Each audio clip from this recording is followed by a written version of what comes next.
the government, through its finance minister, has amended the energy sector levy bill, and this has given birth to a 1 cedi hike in, if you like,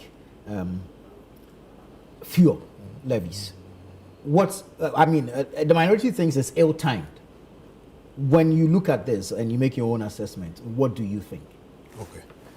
So I think that, one, the process itself is not helpful. I mean, this bill was brought in under a state of agency, a certificate of agency, and within 24 hours, it's passed. My concern is that recently there was a report put out by the Ghana Statistical Service, which said that over 70% of Ghanaians did not feel they were involved in decision making and felt isolated. Right. And this is a typical demonstration of what the Ghana Statistical Service has put out. That you come out, you want to pass a law that is going to impact on Ghanaians. But you think that Ghanaians should not even think about it because you have majority in parliament. So you go in there and within 24 hours, you've passed it. Without enough debate and education as to what that 1 cedi is going to solve. What do you think should have happened before the passage? Look, there needs to be thorough discussion. And I think that that discussion is important because, one, we have had this fund around for 20 years. It began in 2003 with the toll levy. That is how this whole energy recovery, debt recovery thing began. In 2003, that is when this thing was put in by the Act 642. That is when it came into being.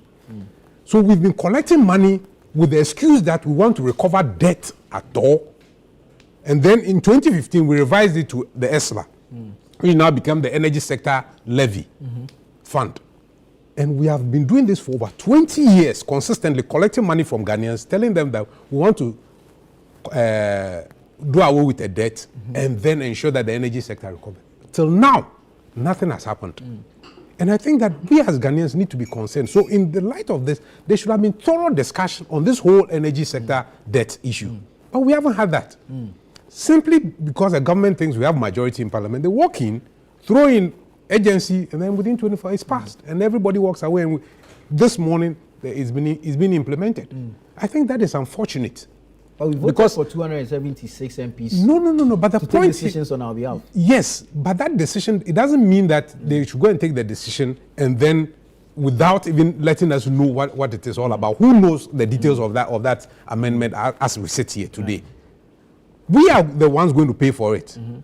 You understand? We are the ones going to pay for it. So you don't say that because we have elected you, you go there with impunity and pass laws without looking at in our faces. And look, even the level of increment is 400%. The levy previously was 20 pesos. You've increased it now to 1 cedi. That is 400% increment.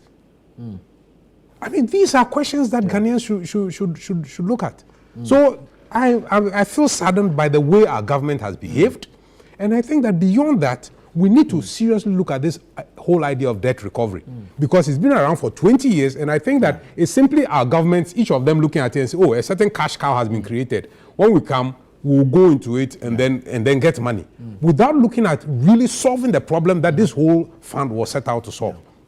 So I am disappointed, one, by the process, which it shows impunity, and two, it also tells us that our governments do not care about solving problems.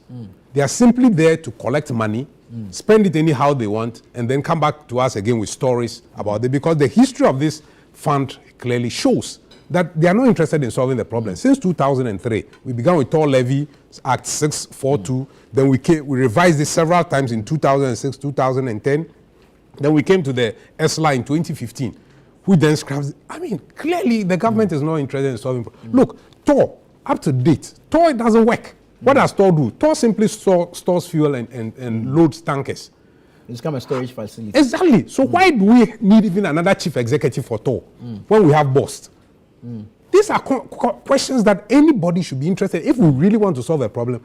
I feel by now that the government should have looked at it and said, look, if TOR is only doing the same thing that BOST is doing, then why do we need 2 chief executives? But again, every government finds it as an opportunity. Oh, our men can then be appointed into positions. So we have a new TOR chief executive. We are appointing all manner of people, and they are adding no value to the basis for setting up TOR.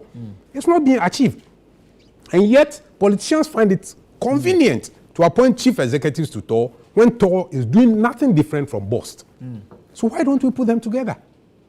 So that we have at least one chief executive, and then we can cut down on and trim down so that they are efficient. Right. Beyond this, what should we be doing as a country? If we really want to solve a problem, we should be looking at the inefficiencies within the energy sector. Have we seriously looked at the inefficiency within the energy sector?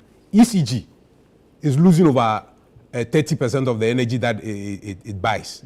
It can't account for it. And yet we are sitting and watching. We are appointing new board members. We are happy just appointing new board members, new chief executives. We are not dealing with the inefficiencies. Look, ECG over the years has bought equipment that have not performed. Nobody has queried that. Nobody has been held accountable.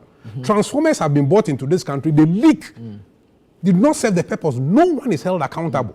So the inefficiencies within the sector clearly are not being dealt with. Yeah. But our governments are happy appointing people, paying them huge salaries, giving them all types of notches, and then look in our faces and pass laws, every day increasing the fees. I think this is clearly not fair to us. And we need, as Ghanaians, to begin to question our politicians. Are they serving us or they are serving their own personal needs? These are questions that we should be asking all of them, both NDC and NPP. Because over the last few years, they have all gone through this idea of increasing, revising the ESLA, revising all this, and nothing has happened. Nothing has changed. Every day we are told that we have new debt. We have to deal with it. For me, this is what I find unfortunate about this whole thing that has happened in the last 24 hours.